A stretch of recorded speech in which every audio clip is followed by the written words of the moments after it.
Uzaktan.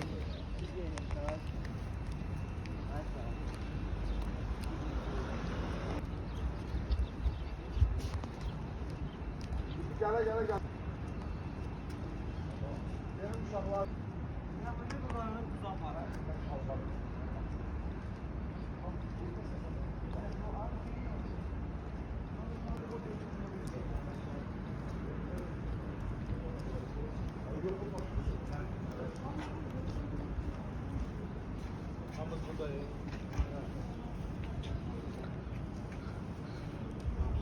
Dostum. Nasıl kapatacağız?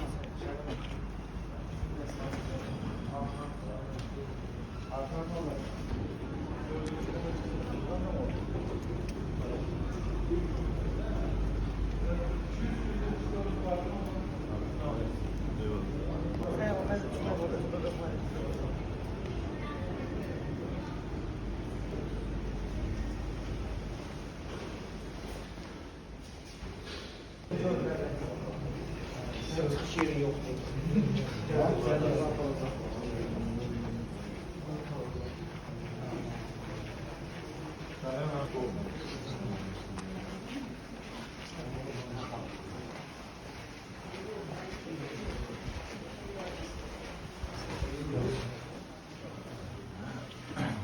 Gelmişik federasyon rəhbərimiz, prezidentimiz ağzının yanına. Allah şəfasını versin inşallah. İnşallah hər şey qaydasında olar. Tez aramıza dönər. Tezliklə həyatda. İnşallah ağız müəllim möhkəmdir. Qələbəyə doğru.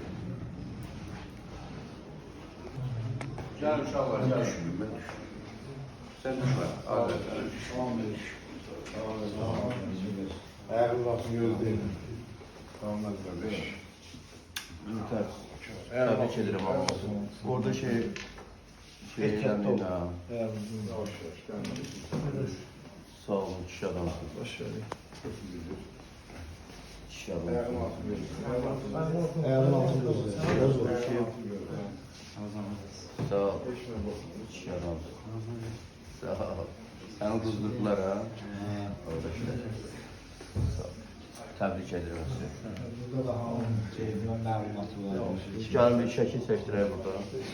Videoda çək. Düşür hamımız.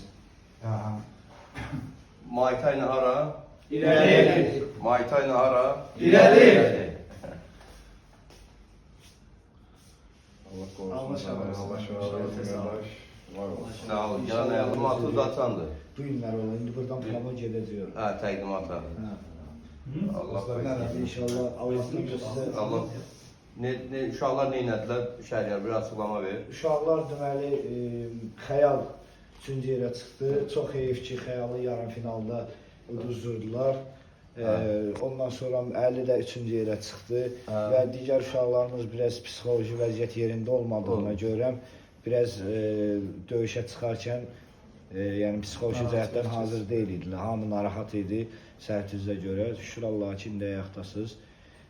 İnşallah tezliklə də aramıza dönməyi arzulayırıq. Biz axıra qədər mübarizəmizi apardıq. Biz inanırıq ki, cənab prezidentimiz bunu araşdırıb və o cinayətkarlar öz cəzasını tez zamanda çəkəcəklər və bunu kim tərəfindən zakaz verilməsi də araşdırılıb, üzə çıxardıb öz cəzasını alacaq. Mən buna inanıram. Çünki biz həmişə komandamızın yanındayıq, həmişə bir idmançı, özüm idmançı olmuşam, bax mən federasiya prezidentiyəm. İdmançı mübarizəsi bilirsən həmişə dözümlü, düzgün və dürüst olur. Biz də bu dürüst yolumuzda hər zaman davam etməyə hazırıq. Allah şəfasını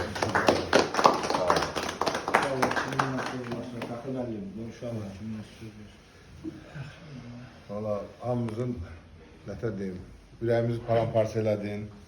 Allah bunun önündən hamısının cəzasını versin. Allah canını sağ eləsin, tez ayağa qalxasan inşallah. Yenə qələbələrlə qabağa gedək. Sağ ol. Sayəndə inşallah. Sağ ol. Var olasın, sağ ol. Təşəkkür ederim. Yaxşı da bir şəkil etsək ki,